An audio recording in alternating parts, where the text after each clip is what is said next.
Alors, bonjour tout le monde. Il y a encore des nuages, donc on va parler de fabrication. Donc, aujourd'hui, je vais vous présenter le support à télescope de guidage que j'ai fabriqué avec une imprimante 3D. Donc, le voici. Donc, ce support à guidage-là, euh, j'avais quelques préoccupations quand je l'ai créé.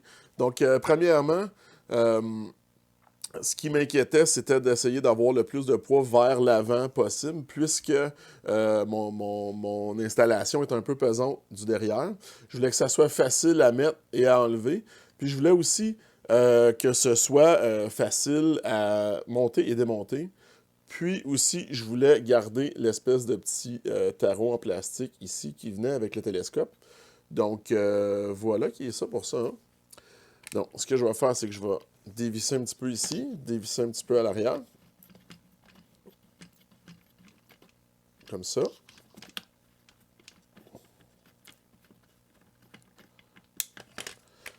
Et puis voilà. Donc, maintenant, il est démanché. C'est pas plus compliqué que ça.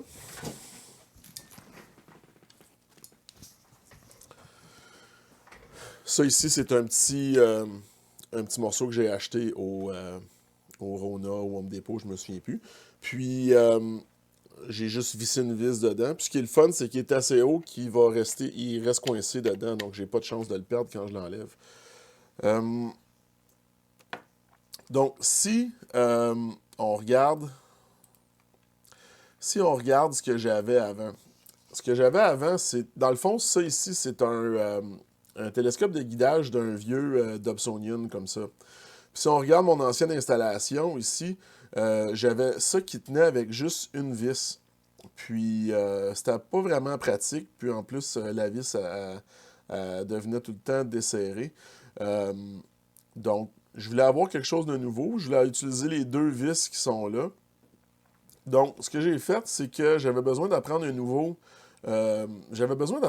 logiciel au début de l'année. Parce que avec le confinement, tout ça, on ne pouvait pas utiliser les ordinateurs au travail, donc on avait besoin de quelque chose qui fonctionnait avec les Chromebooks. Donc Onshape a fait ça pour nous. Puis moi, pour me pratiquer, ben, j'ai fait un design là-dessus. Donc, on peut voir qu'ici, j'ai vraiment essayé de garder ça le plus vers l'avant possible, sans avoir trop de porte-à-faux ici, que ça induise du flex. Je voulais vider le milieu pour avoir un bon morceau ici au centre qui me donnerait du support. Avec des petites vis numéro 6 en français, c'est des socket head cap screw. Et puis ici, mes anneaux sont quand même assez serrés autour de mon tube. Et puis, euh, donc ça me donne la chance d'avoir des vis pas trop longues, puis pas avoir trop de flex dans mon plastique. Donc, c'est ça qui est pour le design. Il fonctionne super bien, que je l'enlève, je le remets, il est toujours bien aligné. Et puis, ce design-là est disponible sur Thingiverse. J'ai téléversé mes pièces là. Donc, on peut voir l'ancien modèle 1, celui que le tarot accotait ici en arrière, puis ça me donnait des problèmes. Il fallait que j'agrandisse mon trou. J'aimais pas trop ça, donc j'en ai réimprimé un autre. Et puis, ça fonctionne super bien avec des trous ici vissés 1 quart 20. J'ai trois capscrews encore qui sont là.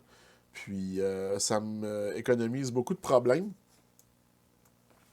Donc, ça m'économise quand même pas mal de problèmes parce que, comme vous savez, ceux qui s'installent puis se désinstallent tout le temps, ça peut devenir long de sortir puis ranger ses choses. Donc, plus que c'est facile, mieux que c'est. Donc, voilà, c'était juste un court vidéo pour vous présenter ça. Donc, si vous avez la chance d'avoir une imprimante 3D, vous pourrez l'imprimer à la maison. Sinon, ben, il y a souvent des possibilités d'aller dans des makerspace qui peuvent vous prêter des imprimantes 3D si vous arrivez avec votre design. Donc, c'est tout pour aujourd'hui, puis à la prochaine.